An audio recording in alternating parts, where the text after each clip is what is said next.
नमस्कार दोस्तों, स्वागत है आपका हमारे इस चैनल पर। दोस्तों, मदार का पौधा, जिसे हम आंकड़े का पौधा भी कहते हैं, शिव जी को सबसे ज्यादा पसंद है। यह पुष्प, यह पौधा, इसकी जड़ की तांत्रिक पौधा है।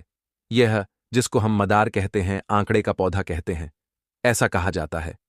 अगर इसका एक टुकड़ा कमर में आप धारण कर लें तो बंधिया स्त्री को भी संतान हो जाता है। अगर दाहिनी भुजा में धारण कर लें तो सौभाग्य बढ़ता है। इस पौधे की जड़ में गणेश जी की आकृति कुछ साल पुराना होने पर अपने आप खुल जाती है। गंभीर से गंभीर परेशानी भी इस पौधे की जड़ से समाप्त हो जाता है।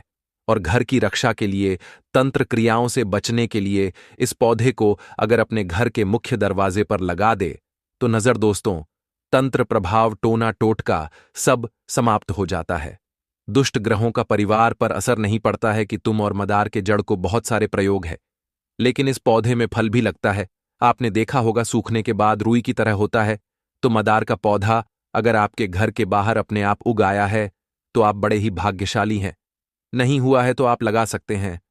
अगर कोई व्यक्ति बीमार है तो मदार का पौधा का एक डाली तोड़कर लिया है, उस व्यक्ति के ऊपर से 7 बार उतार कर आप उसको कहीं पर वहां ले जाकर फेंक दें। अब देखिए, उनका स्वास्थ्य जल्दी ठीक हो जाएगा, क्योंकि यह नजर, हाय बद्दुआ, पूरे दोस्त को समाप्त कर देता है।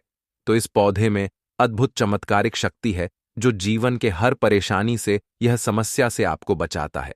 लेकिन इसके कुछ खास प्रयोग भी होते हैं कि मदार के पौधे में जो फल लगा होता है, आप एक फल लिया है, उसमें से निकालकर कच्चा हो या सूखा, वह फर्क नहीं पड़ता, सूखने के बाद तोड़ जाएगा। हाँ, कुछ नहीं आएगा, लेकिन आप एक ले आइए। अब इस फल को हल्का सा सूखा लें, कच्चा मत रखिएगा, सड़ जाएगा। आप लाकर अपने घर में इसको पूजा वगैरह करके कहीं भी आप छत पर या छज्जे पर कहीं भी आप ऐसे जगह रख दें कि जहां और यह सूख जाए, साढ़े नहीं। उसके बाद लाल कपड़े में लपेट कर आप इसको संभाल कर रख लें। जीवन के हर मुश्किल से आपको बाहर निकालेगा, चारों तरफ से आपकी रक्षा करेगा। यह है जिसका फल है। तो मदार का पौधा बहुत ही काम का है। इस पौधे का जो पूछ पैक, उस पुष्प को अगर आप नियमित रूप से शिवजी पर क्लिक करें तो जीवन की हर मुश्किलों से बाहर निकल आते हैं। बहुत सिंपल प्रयोग, इसका बहुत ही अचूक। अगर सब परेशान कर रहा है तो मदार के पौधे के पास जाए किसी भी मंगलवार, शनिवार को, कोई नहीं, कि इस बात का ध्यान रखिएगा। अगर सफेद हो तो ज्यादा अच्छा।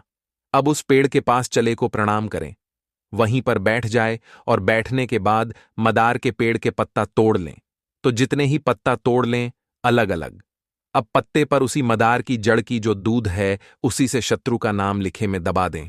और अगर एक शत्रु हो तो एक पत्ते पर ही आपको लिखना है, लेकिन एक से ज्यादा शत्रुओं तो अलग अलग पत्ता व्यवहार करें। लेकिन इस पौधे के पत्ते को तोड़ने से जो दूध है, उसी दूध से मैं आपको उंगली के सारे या किसी चीज के सहारे हुई के सारे आप शत्रु का नाम लिख सकते हैं। और शत्रु का नाम लिखने के समय शत्रु का भाव रखिए मन में कि वह शांत हो जाए, आपको दोबारा परेशान नहीं करें। और यह प्रक्रिया लगातार 3 शनिवार या 3 मंगलवार को कर लीजिएगा। आपके शत्रु शांत हो जाएंगे। वह चाहकर भी आपका बाल विवाह पड़ नहीं कर पाएंगे और सुरक्षित भी रहेंगे। हम आपसे फिर मिलेंगे। हर हर महादेव।